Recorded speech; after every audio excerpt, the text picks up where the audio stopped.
A gente vai mergulhar agora numa das histórias mais antigas e, vamos dizer, mais impactantes da humanidade. É um relato que está na base de muita coisa e que nos força a olhar para temas bem difíceis, sabe? Ciúme, rejeição e as consequências terríveis das nossas escolhas. Pois é, vamos entender a história de Caim e Abel.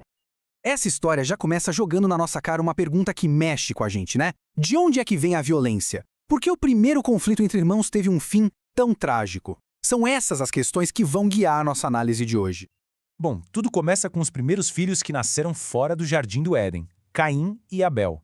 Duas pessoas, cada um com seu trabalho, com seu jeito, que levaram a duas ofertas bem diferentes para Deus. E foi aí, nesse ato, que a semente de uma rivalidade fatal foi plantada. Ok, vamos olhar isso de perto. De um lado, Caim, o agricultor. Ele oferece uma parte do que colheu. Do outro, Abel, o pastor. Ele oferece as melhores porções das primeiras crias. O texto dá a entender que tem uma diferença aí, talvez na qualidade, talvez na intenção por trás da oferta. E essa pequena diferença, ela vai ser o estopim de tudo. E aqui está o momento que muda tudo. A oferta de Abel é bem recebida, de Caim, não. O mais curioso é que o texto não explica o porquê dessa decisão. Esse mistério só aumenta a tensão. O que importa é o resultado.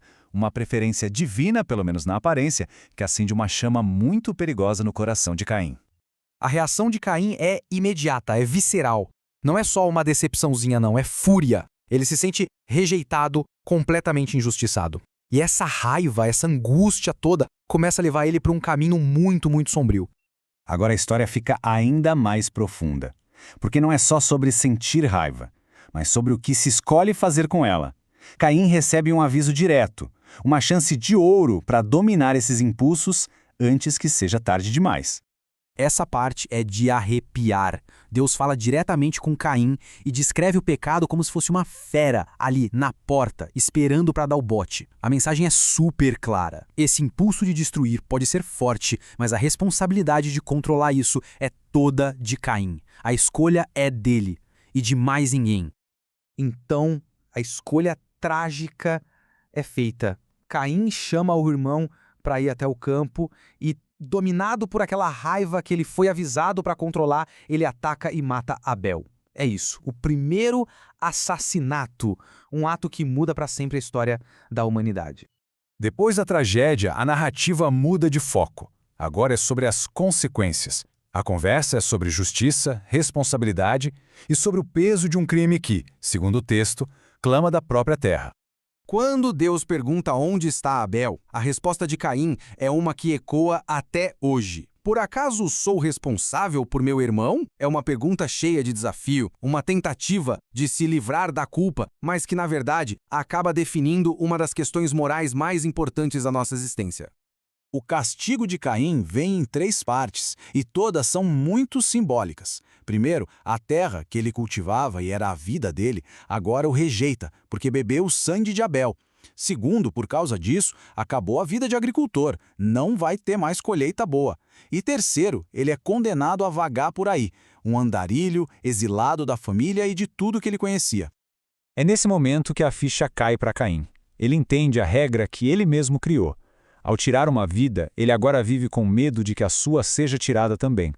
Ele se dá conta de que colocou a vingança no mundo e teme ser a próxima vítima. Mas a justiça divina aqui não é tão simples. Deus determina que quem matar Caim será punido 7 vezes mais. O número 7, que muitas vezes simboliza algo completo, perfeito, aqui significa uma punição absoluta. É uma forma de quebrar o ciclo de vingança que Caim tinha acabado de começar. Isso nos leva ao famoso sinal de Caim. E aqui tem um ponto importante. Muita gente pensa que é uma marca de vergonha, mas na verdade é um sinal de proteção divina.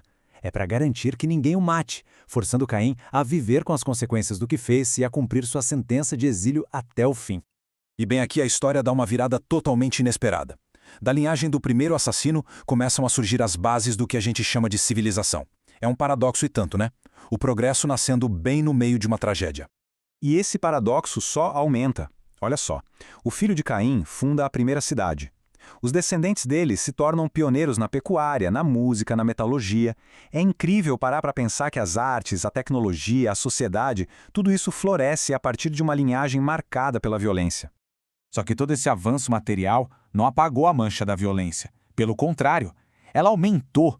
Um descendente de Caim, chamado Lameque, se gaba de vingar uma ofensa 77 vezes, multiplicando a proteção que o seu antecessor tinha.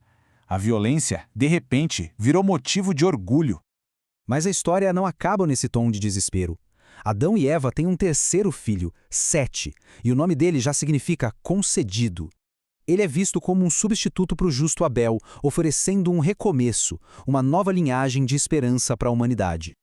E no fim, essa análise de uma história de milênios deixa a gente com uma pergunta que, nossa, dá o que pensar.